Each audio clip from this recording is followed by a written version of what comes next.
Bonjour à toutes et à tous et merci de nous retrouver dans la salle de presse virtuelle de la Commission européenne pour notre réunion quotidienne, le Midday Briefing.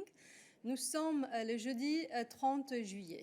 Nous avons une courte annonce à vous faire avant de passer à vos éventuelles questions. Permettez-moi donc d'appeler Marta à se connecter pour vous donner des informations sur le plan européen d'investissement. Marta. Bonjour Dana, bonjour tout le monde. So the European Investment Advisory Hub is to advise the municipality of Madrid on a project that aims to help reducing homelessness.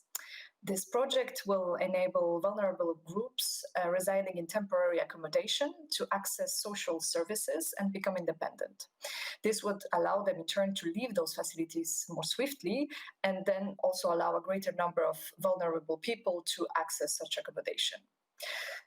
The project concretely means that experts from the European Investment Bank will provide Madrid with a feasibility study on the launch of a social impact bond to procure these social services, whereby the municipality would only cover the costs of those projects if they prove to be successful.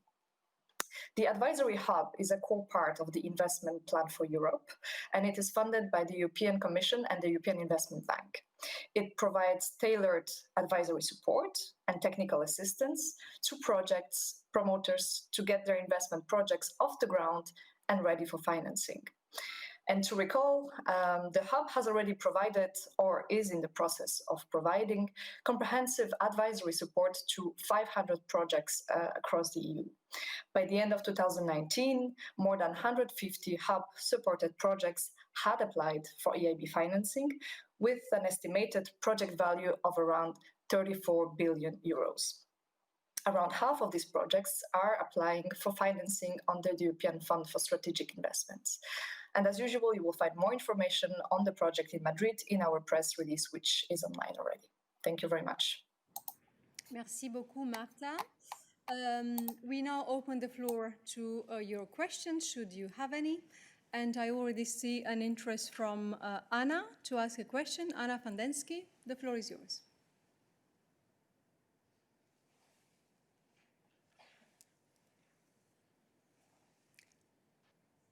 Anna, I hope that you can hear us and that you can connect. And you need to press speak. I hope that it works. Anna?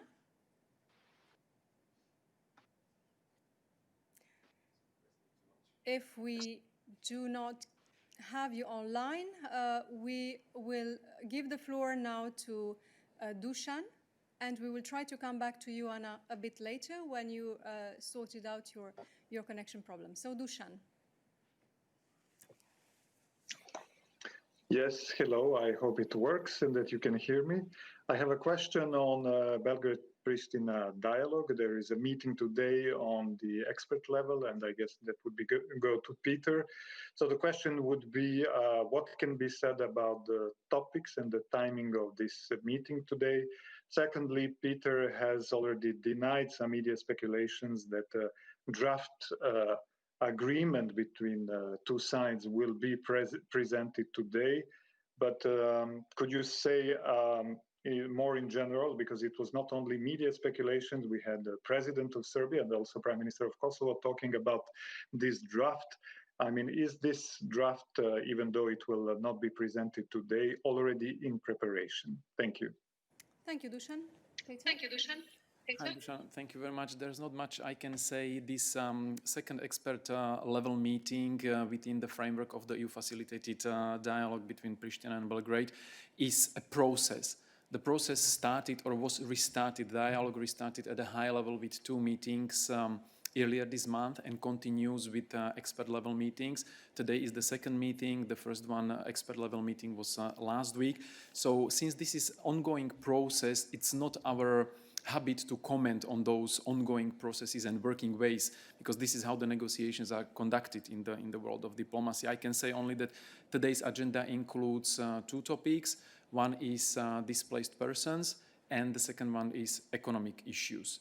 On the second part of your question regarding various remarks, reports, speculations, We are not in the business of commenting whatever appears in the media in the regions or in the region, or commenting on comments by the politicians or on reports about such comments by the politicians.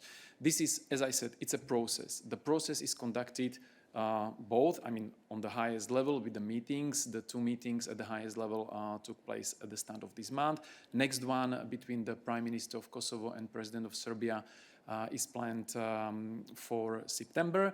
In between, there are expert-level talks, and it's not really our habit, and we are not in the business of providing running commentary on everything what happens in between, either published in the media or in terms of remarks by the politicians. But I can only say that the EU is facilitating the dialogue with the aim to help the both sides to arrive to the final agreement on the normalization of their relations.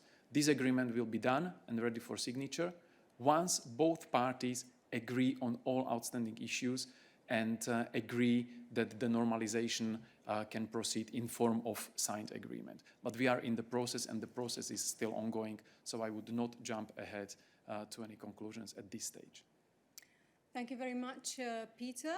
Are there any additional questions for Peter on this very subject, the Serbia-Kosovo dialogue?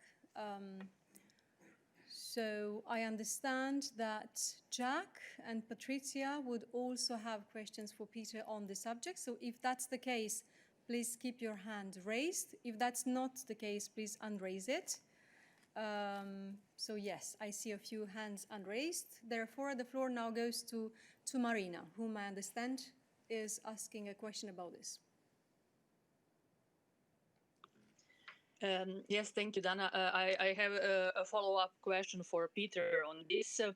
Peter, well, you say that the agreement will be done and signed once all the topics are discussed. But as a procedure, is there something going on with the document itself right now? Is it in writing, drafting, or whatever is the procedure? So is there anything going on with the text and the paper of this final document right now? And actually, who is in charge of drafting this text? Is this EUSR? Is it the High Representative or member states? Who is in charge of this? Thank you. Well, again, we are in the middle of an ongoing process. The process takes place right now at the expert level. Issues are being discussed, and it's really not our habit to provide commentary on who submits what paper, who drafts what, who says what, and who drafts what line. The bottom line is the process is ongoing. The EU is facilitating the dialogue between both parties. That means that we are creating space for them to find agreement on all the open issues. And whatever is agreed is then captured on the paper. But this is a process which was restarted after more than 20 months of still stand. And we are restarting the process with the aim to try to bring both parties to agree to solutions, to mutually agreeable solutions to all open issues, so that they are able to normalize their relations and capture this normalization in a form of an agreement, comprehensive agreement. As I said, this is a process, and I will not go into the details of this process, providing running commentary on every single step or every single move. Thank you, Peter. Are there any additional questions for Peter on this subject, on the Serbia-Kosovo dialogue? No, I don't see any at this stage. But I understand that David from Politico has a question for Peter on another question, but on another subject, but for Peter. So, David, please go ahead.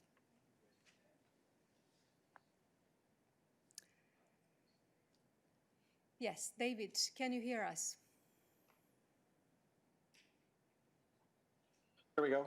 Hi, Dana. Thanks so much. Peter, great to see you. I wonder if the EU has any reaction to the change in force posture discussed in Washington yesterday, troops coming out of Germany, some staying in Europe. What can you tell us about EU ministers in terms of their discussions about what this means, which countries might be willing to host US troops? Is there an overall EU position on this? Thank you, David. Peter? Hi, David. Thank you.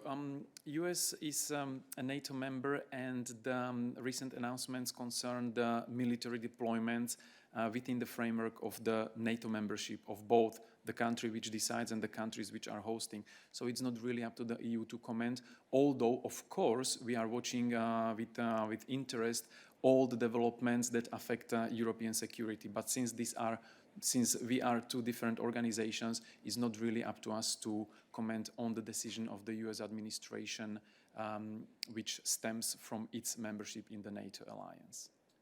Thank you. David, I understand that you have a follow-up question.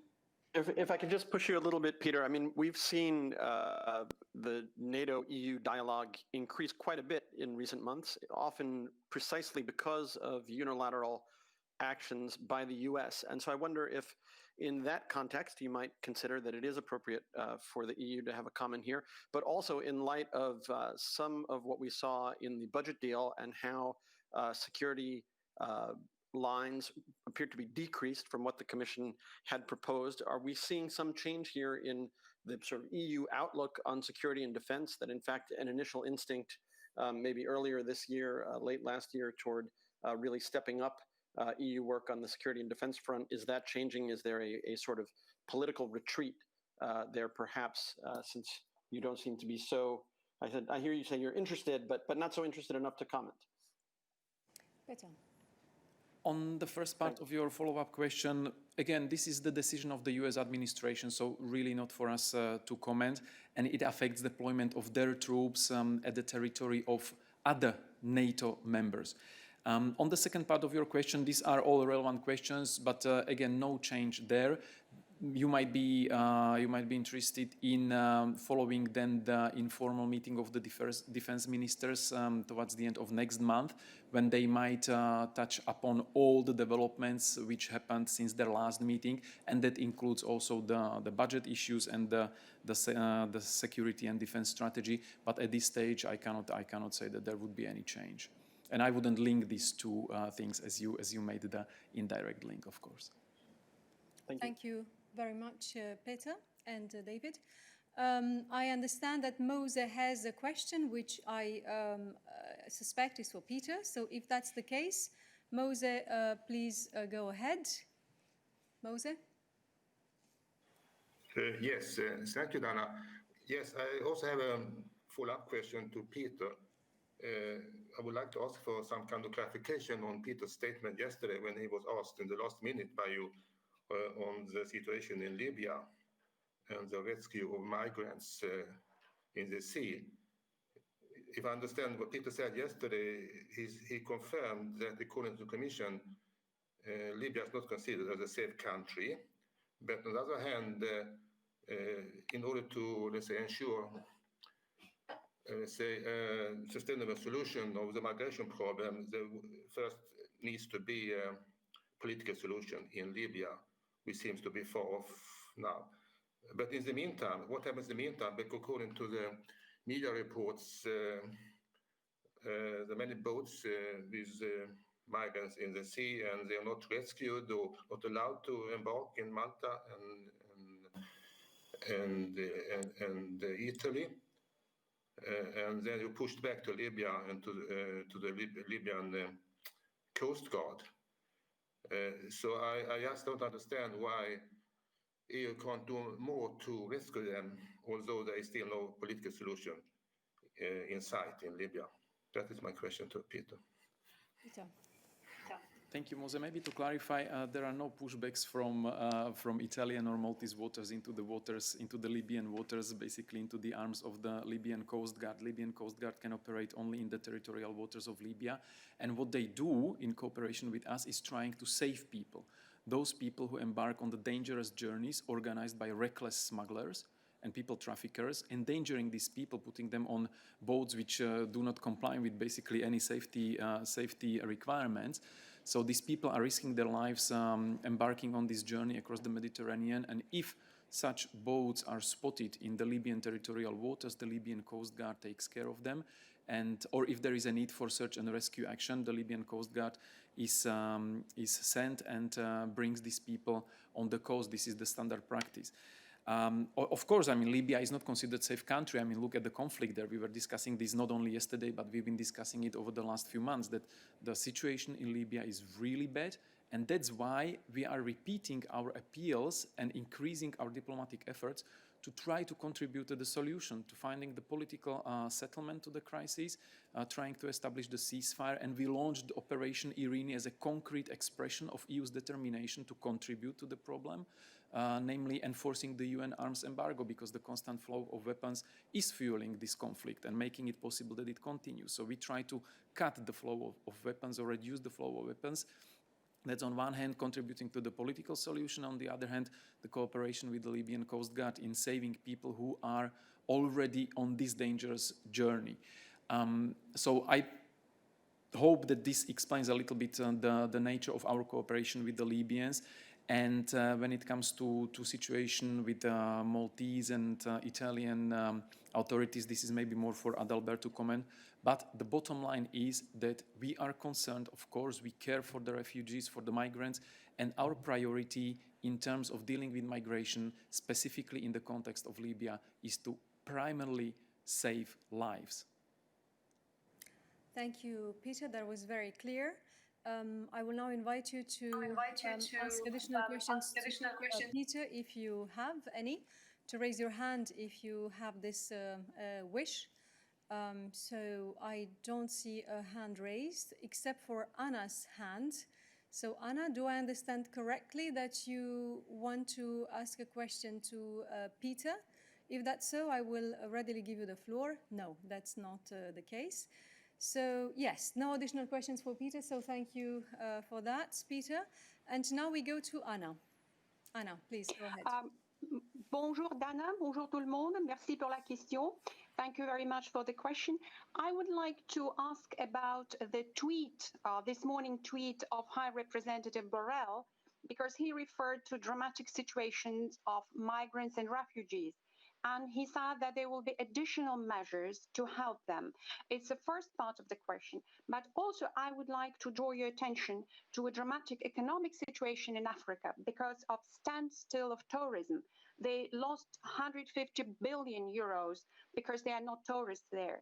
And my question is also how European Union can help Africa to relaunch tourism, to help these people who are in the tourist industry. Thank you very much for your question, Anna. In the end, the question was for Peter, so I will invite him to join me back on stage to first react on the issue on refugees and migrants, as you refer to the tweet from the High Representative and Vice President Borrell, and then to give you a short overview on how we are helping Africa to combat coronavirus, but in particular the aftermath of that, which is an economic crisis, which also affects tourism. So, Peter. Okay, thank you. On the second part, it will be probably more Anna Pisonero who can provide you more details about the specific help to Africa in terms of economic recovery.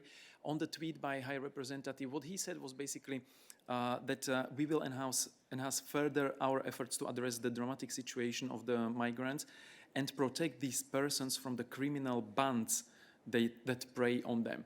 That's just repeating the commitment of the EU in terms of fighting the smugglers and the human traffickers, which we are already doing. And we said several times that we are willing to increase the efforts until the problem is solved. But of course, fighting the smugglers, fighting the human traffickers is not only the only way. I mean, the other ways are, or there are several layers also of trying to solve this situation and prevent people from making these journeys. And we were discussing this yesterday too, that we need to tackle the root causes of the migration. We need to cooperate with the countries from which these people are leaving. We need to cooperate with the transit countries. And this is ongoing, this is going on.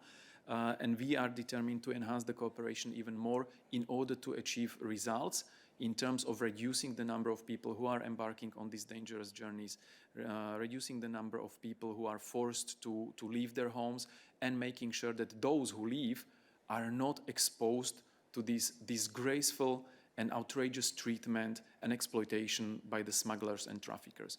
And again, the EU already made steps before. I was mentioning Operation Irene. This is primarily to cut the flow of weapons into Libya and enforce the UN arms embargo. But Operation Irene also, as a secondary task, has also to deal with the migration or fight against the smugglers and human traffickers. So we are making steps, we are implementing measures, and we keep the determination to continue fighting this. Thank you very much, Peter, for the question on Africa and specifically our action to help it recover from the crisis. I will invite Anna to attempt to connect. Anna, are you there? Yes. Hi, can you hear me? Yes. Yes, okay. So Anna, thanks so much for the question. As you know, Team Europe, so meaning the Commission, of course, the member states, and also in particular the European financial institutions, namely the EIB and the EBRD, have been able to mass a very substantial package of almost 36 billion euros to be able to help our partners worldwide to tackle to address the immediate emergency health needs due to the coronavirus pandemic, but also to support key sectors such as the health systems and of course water sanitation as well, primarily, and also very much as well to help them mitigate the socioeconomic impact of the coronavirus pandemic that has clearly hit us all very severely. And out of this, quite a substantial part is actually going to support our partners in South Sahara Africa. We're almost talking about 6.8 billion euros that is actually supporting our actions in Africa.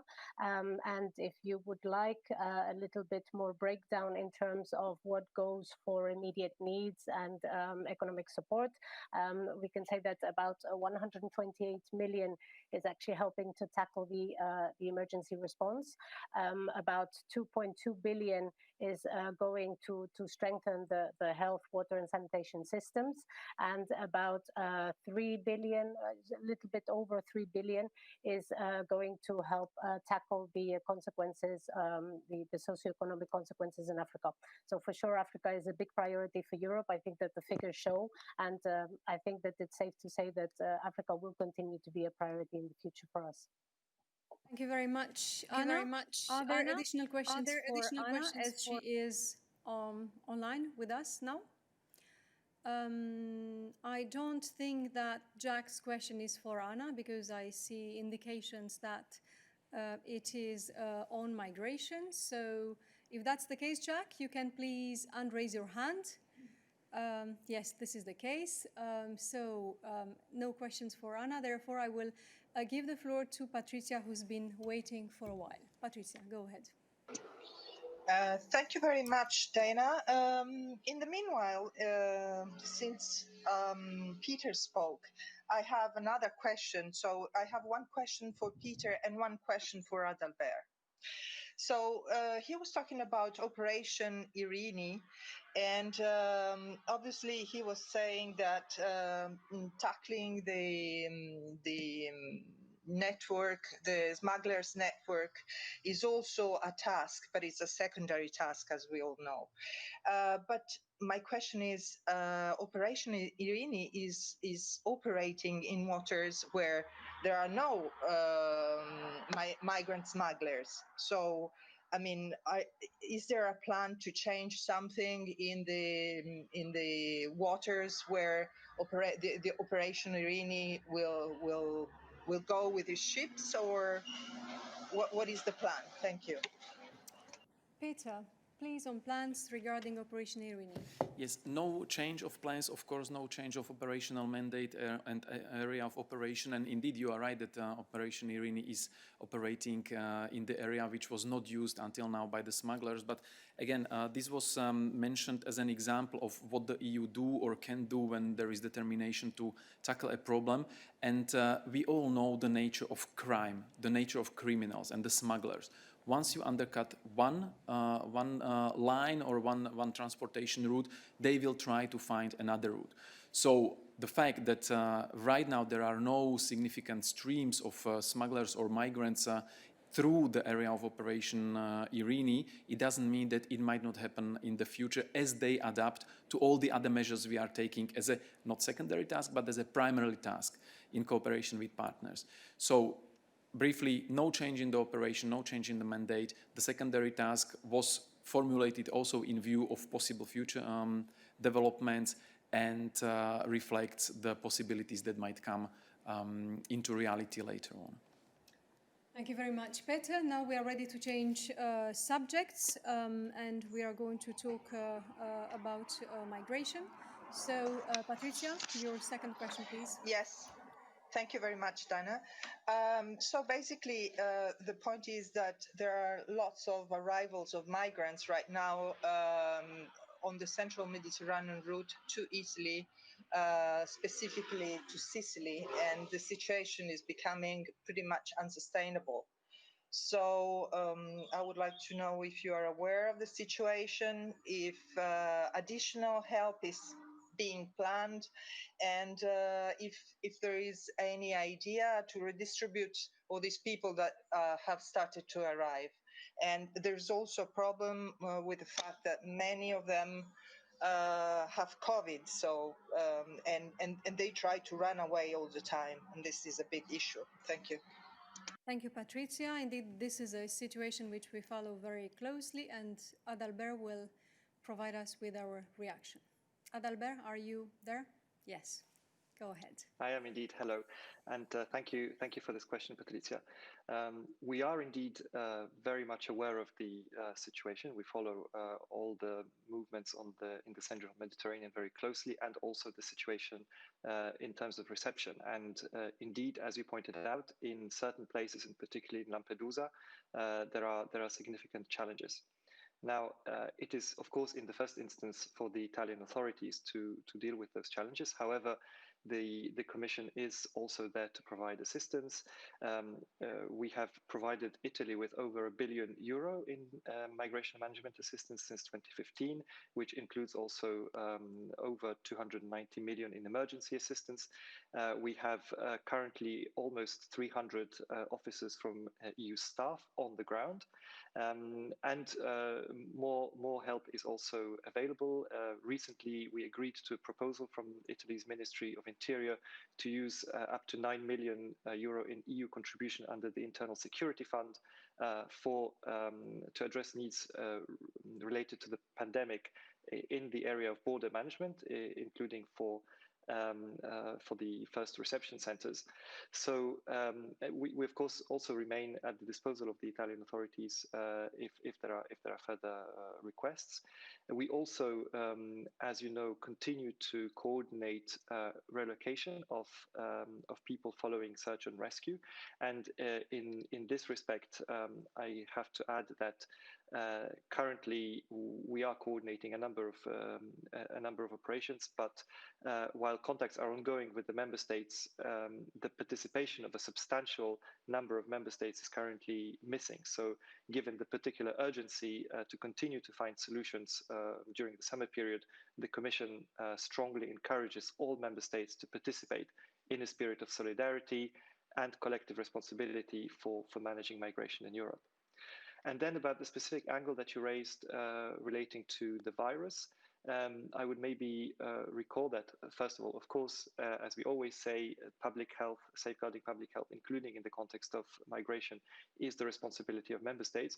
However, we have issued a number of guidelines on this issue. We have issued, as Commission, some guidelines in April, but also the ECDC has issued specific guidelines on reception of migrants and the pandemic. It of course recalls that applicants must receive the necessary healthcare and that their basic needs must be covered. So I think these are the main elements, and we continue to follow the situation very closely. Thank you very much, Adalbert, for a rather comprehensive answer. I understand that Jack also has a question for Adalbert. If that's the case, Jack, please go ahead. Yeah, hi there, guys. Thank you. So my question is a bit more on broad stroke on this. I wonder if you can give us an update on the the new migration pact, where that's at. Are we going to get it after the summer? Is there a timetable? Are there issues that are holding it up? What's going on with that? Adalbert will be very happy to provide you an update on the timing. Sure. The new pact on migration and asylum will be presented in September, as the President has also announced. and it will be a comprehensive policy on migration and asylum covering all the different aspects of this question. Thank you. And there is nothing holding it back. It's just a very important package that we are working on, and we will present it shortly, as Adalbert said, when it will be ready. We would now open the floor to other questions for Adalbert, if there are any. So please let me know if you wish to ask a question on his files on migration or on security-related issues. So yes, I understand that Tomasz has a question for Adalbert. If that's the case, please go ahead, Tomasz.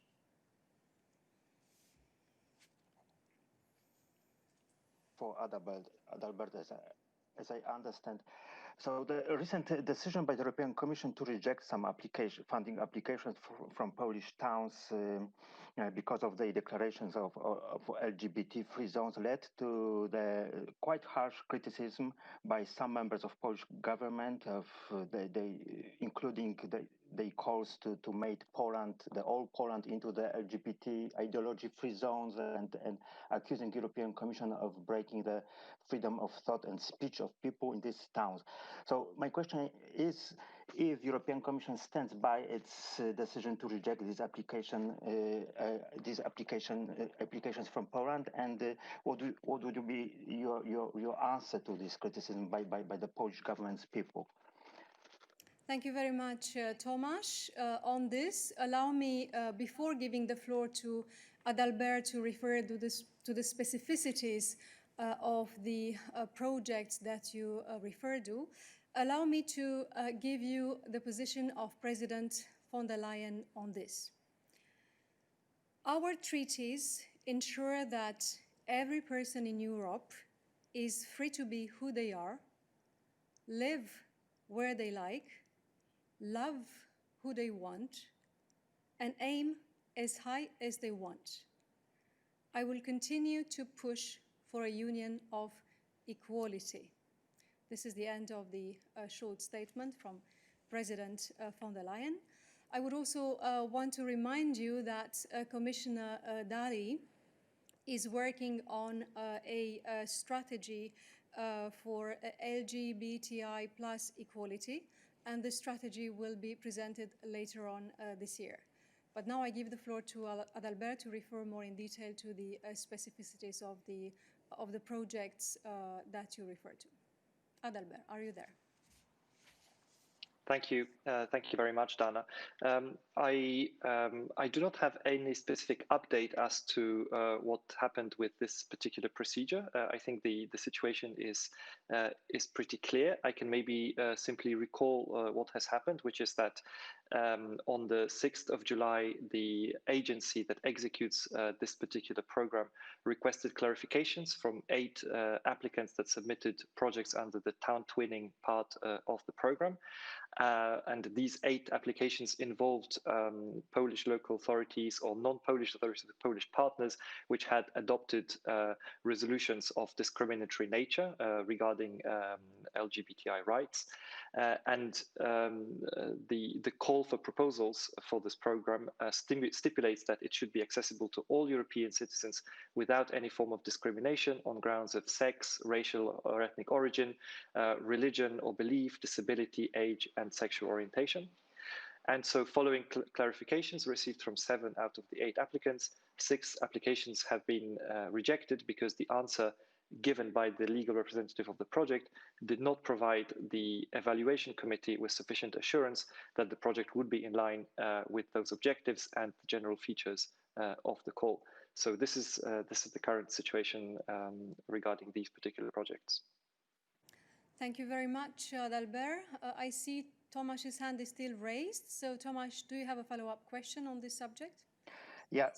If I may, I think that the European Commission's decision to reject this application was quite a new case in which the funding application was scrutinized or checked against the EU Charter of Fundamental Rights already at the point of the application and eligibility, and not at the point of the implementation for which, as I understand, the future budgetary rule of law mechanism is foreseen.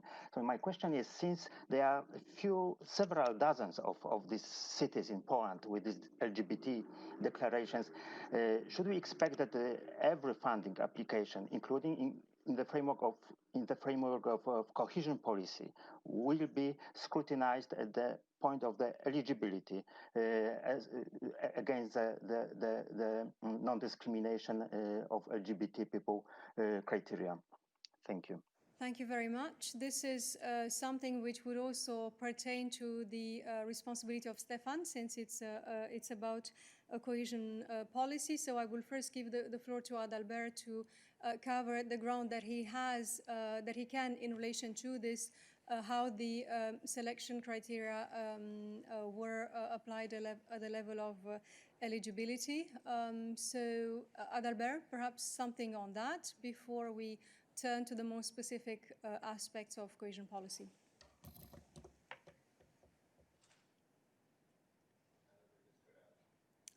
Adalbert, I understand, dropped out from his connection, so he's no longer online due to a technical problem.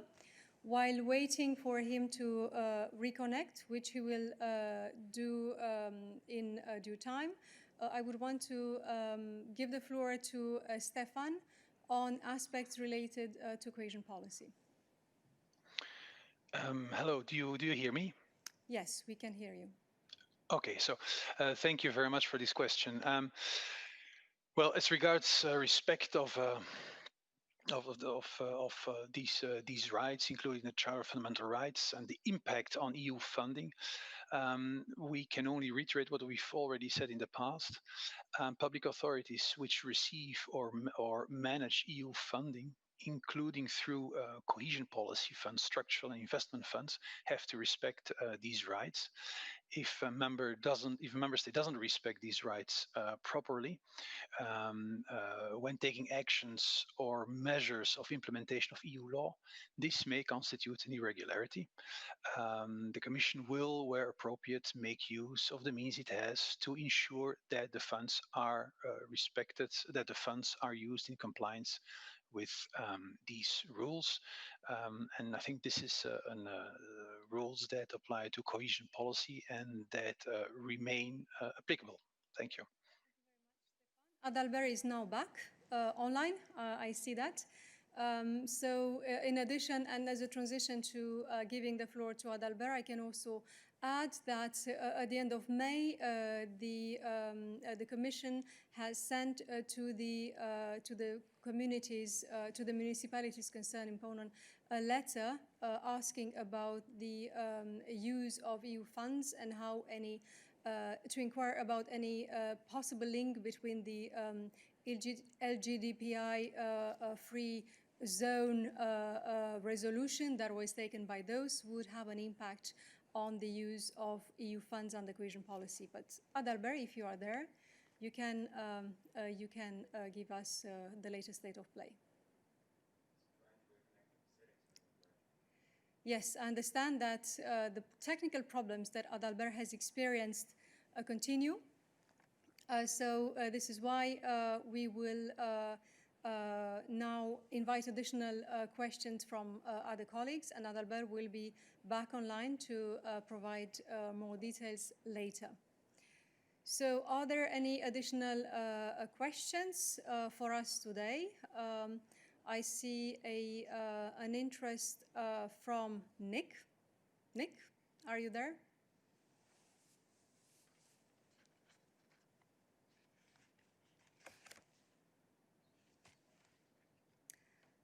Nick, can you hear us?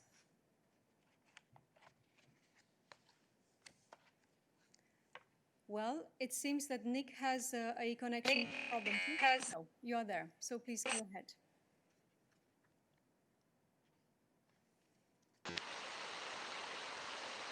We can see you.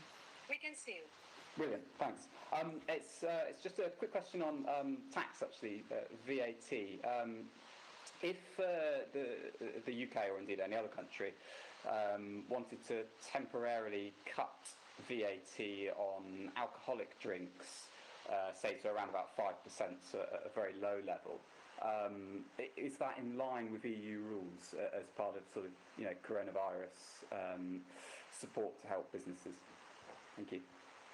Very much, Nick. This is a question which started with if, and you know that we are not particularly keen on answering, and we would be ill-advised to answer questions starting with if a country would do this or that. So I am afraid that we cannot give the answer that you would have sought from us today, because we are talking about a purely hypothetical situation. Thank you. Any additional questions today? Yes, I see that Athanasios has a question. Athanasios, please go ahead. You have the floor. That's right. Thanks very much.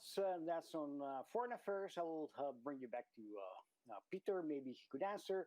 As we have seen in the last couple of days, there is a de-escalation from the side of Turkey concerning the actions that pertain to Greece, but there is also another parallel escalation, this time concerning Cyprus and the exclusive economic zone. We've seen that one of those some exploratory ships or whatever they are, named Barbaros, is entering the exclusive economic zone of Cyprus to conduct exploration or something in an area that's in the EEZ of Cyprus right now. So I was wondering, how do you comment on these actions? Is this a sign of something else coming in the conduct of Turkey in the area? Thanks. Thank you, Athanasios. Peter. Thank you. Maybe I would first recall that one of the conclusions of the debate of the foreign ministers during their FAC Council earlier this month was for the High Representative to explore further paths that could contribute to lowering tensions in the Eastern Mediterranean, but also to prepare options on further appropriate measures that could be taken. Last week, HRVP had a phone call with the Turkish Foreign Minister Mevlut Çavuşoğlu. They were discussing all these issues and they agreed on the need to de-escalate tensions. Now, Tuesday's issuance by Turkey of a new NAVTEX for seismic research in the Eastern Mediterranean is not helpful at all and shadows the earlier announcement by the presidential diplomatic advisor about putting on hold such activities. So the issuing of a new NAVTEX by Turkey for exploration activities east of Cyprus is a negative development. And we have repeatedly said that Turkey should respect the sovereign rights of EU member states. The escalation in the region is needed so that the work on solutions that would benefit both in Cyprus, the Greek Cypriot community and the Turkish Cypriot community can continue and can go into a positive direction, not towards the direction of escalation and increasing tensions. Thank you, Peter. I will invite you to ask additional questions to Peter as he's on stage right now. Are there any additional questions for him? I don't see any, so thank you, Peter.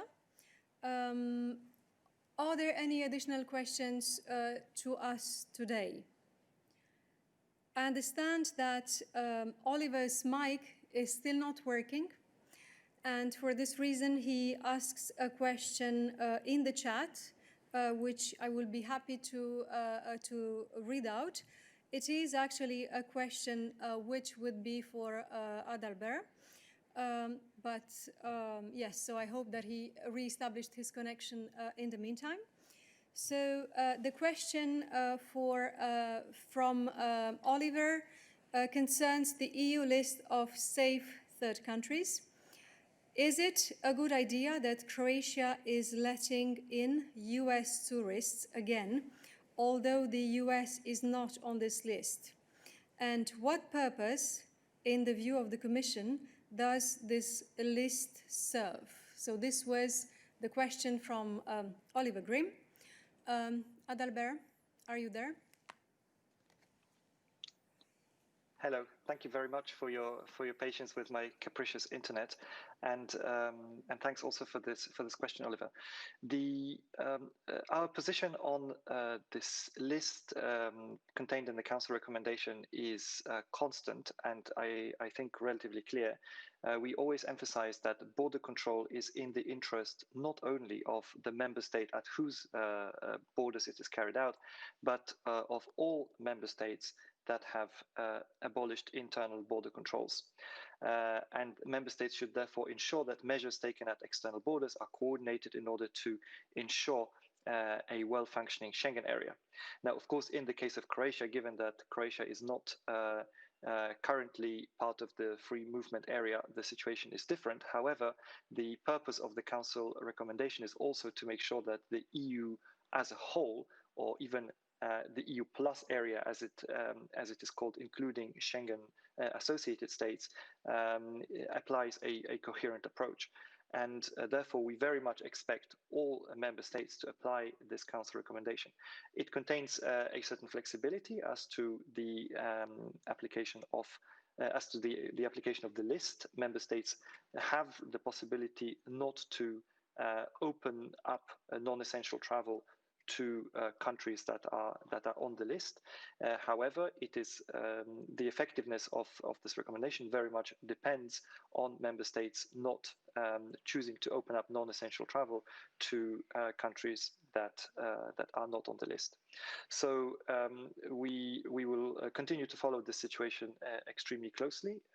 We have a number of coordination mechanisms in place, as you know, and we emphasize at many opportunities to member states the need to continue to apply this recommendation in a coordinated and coherent manner.